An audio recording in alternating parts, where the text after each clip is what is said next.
பறிக்கும் கனவானே கைகால் முளைத்த காற்றானே கையில் ஏந்தியும் கனக்கவில்லையே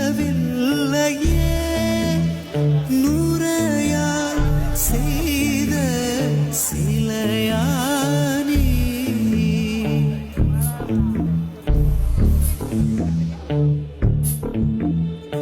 இப்படி உன்னை ஏந்தி கொண்டு இந்திரலோகம்